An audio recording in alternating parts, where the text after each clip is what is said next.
제가 이제 얼마 전에 같이 이제 운동했던 그 원장님 얘기를 듣고 다시 한번 그거에 대해서 확신한 게 있는데, 그 원장님이 서울 태생이에요. 서울에서 이제 낙후잘 하셨는데 학교를 졸업을 하고 결혼을 하신 다음에 여의도에서 사셨거든요. 아버지가 사준 아파트에. 그러고서는 이제 이렇게 전문의로다가 이제 돈을 벌었을 거 아니에요. 근데 그 돈 번 거로다가 잠실에 아파트를 샀어요. 그 아파트 그 주공 5단지인가? 근데 지금 같은 경우에는 한 3, 40억 정도 한다면서요. 네. 근데 그 당시에 2억 안 되게 주고 사가지고 개원을 하려고 딱 알아보니까 서울 시내에서 개원하는 건 너무 힘들 것 같고 지방으로 내려가자. 그래가지고 이제 지방에 이제 개원을 하시려고 준비를 하다 보니까 돈이 없는 거예요. 아버지한테 부탁을 하니까 내가 거기까지 도와줄 수는 없다. 그래서 결정을 한 게 여의도에 있는 집 팔고 잠실에 이제 전세를 준 집을 팔았어요. 근데 그것도 그때 그 당시에 되게 잘 팔았다고 생각을 한 게 잠실에 있는 집을 한 2억 정도 주고 사가지고 한 4억 좀 넘게 주고 파셨나 봐요. 그러고선 개원을 해가지고 열심히 일을 해서 그래도 돈을 많이 버셨을 거 아니에요. 지금까지 계속 한 그 20년 넘게 이제 이렇게 일을 하셨으니까. 근데 이제 애를 다 키워놓고 첫째 딸도 의사가 됐는데 서울 쪽에 가서 지금 일을 하고 있고, 이제 막내인 아들도 이제 대학교에 들어갔는데 서울 쪽으로 들어간 거예요. 그러면은 지금 지방에 있을 필요가 없으니까 다시 서울로 올라가셨거든요. 병원은 그대로 놔두고. 근데 어디로 올라가는 줄 알아요? 문정동으로 올라갔어. 그 이상으로 못 올라가기 때문인 거야. 돈이 없어가지고. 야, 내가 지금까지 이렇게 뼈 빠지게 일을 하고 집 팔고 개원해서 다른 그냥 페이닥터보다 돈을 좀 많이 벌어보기 위해서 개원을 해서 이렇게 열심히 모아가지고 다시 서울로 올라갔는데, 야, 내가 원래 살던 집 쪽으로 못 올라가겠더라. 돈이 없어가지고. 그냥 그거 가만히 그냥 가지고 있는 상태에서 페이닥터만 했으면 훨씬 더 나을 뻔했는데, 그 얘기를 하는데 갑자기 드는 생각 중에 하나가, 야, 투자도 어떻게 보면 잘해가지고 더 좋게 될 수도 있겠지만, 자칫 잘못해가지고 그냥 뭐 이렇게 사고 팔고 뭐하고 뭐 하다 보면 나중에 내가 해놓은 거를 다시 그냥 그대로 만드는 것 자체가 불가능할 수도 있겠다라는 생각이 좀 들더라고요. 네. 그래서 다시 한번 느낀 것 중에 하나가, 만약에 지금 이제 내가 가지고 있는 게, 내가 또 준비를 해놓은 게 이게 그냥 잡주도 아니고 누가 봐도 그냥 괜찮게 세팅이 돼 있는 그런 포트폴리오다 라는 생각이 든다라 그러면, 그 펀더멘탈이 달라지지 않는 이상은 그냥 계속적으로 유지를 하는 게 답이다 라는 생각이 다시 한번 들었어요. 예, 그래서 저는 다시 한번 좀 다짐을 한 게, 절대 트레이딩은 하지 않겠다. 지금 있는 것만 내가 잘 좀 운영을 하면서 계속적으로 홀딩을 해 나가야 되겠다라는 생각을 좀 다시 한번 했습니다. 그랬습니다. 예. 7월 기대하고 있겠습니다. 7월달 괜찮을 것 같아요. 제가 갑자기 7월달 영상을 찍어야 되는데 전화를 안 받거나 아니면 자취를 감췄다. 그러면은 대박 나가지고 다른 데로 그냥 갔는 줄 알아요. 안 돼요. 그렇습니다. 진짜로 약간 좀 7월달이 아닐 수는 있는데 하여튼 올해 좀 기대되는 부분들이 좀 없지 않아 있어요.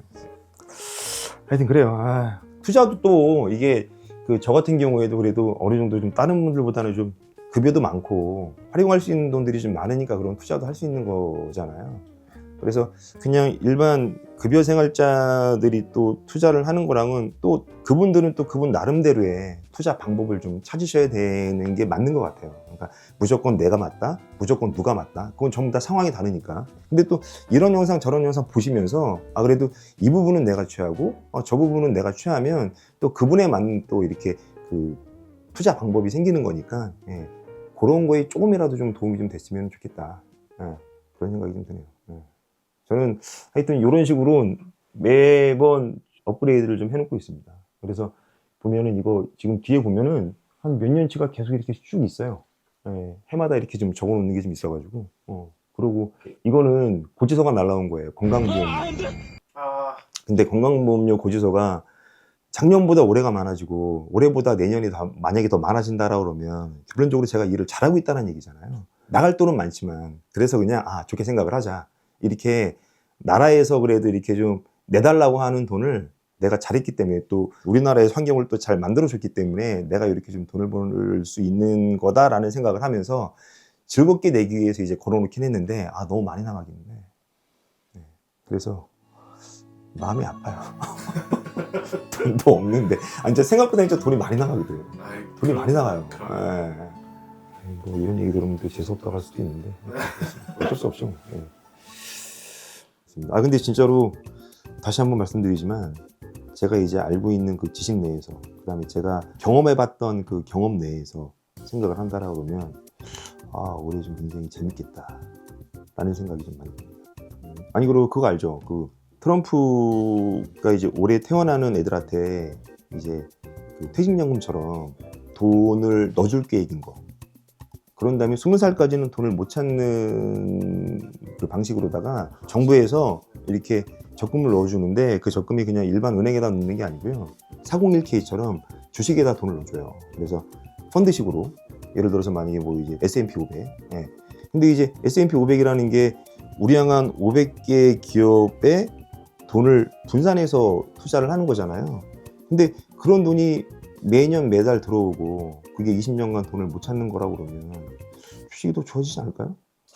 거의 강제적으로 주식시장 활성화시키려고 사실 하는 거나 다름없다는 생각밖에 안 근데 이제 그렇게 되면 시뮬레이션을 돌렸을 때 연 수익률이 3% 4%일 때 미국에서 태어나서 20살이 되면 얼마가 되고 그 다음에 그 돈을 안 찾고 뭐 65세까지 갔을 때에는 돈이 얼마가 된다라는 걸 시뮬레이션으로 전부 다 돌려봤을 때 어마어마한 돈이 되더라고요.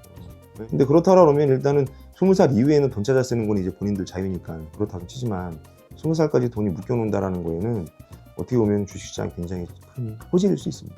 우리나라에도 약간 좀 그런 거 비슷하게 뭐 이제 퇴직연금 관련해서 아니면 뭐 이제 우리나라에서도 뭐 지금 시행하려고 그러는 게 좀 있기는 한데 근데 우리나라 주식도 좋긴 한데 결론적으로 이렇게 하나하나 이렇게 좀 뜯어보면 결론적으로 미국으로 귀결이 되는 것 같아요.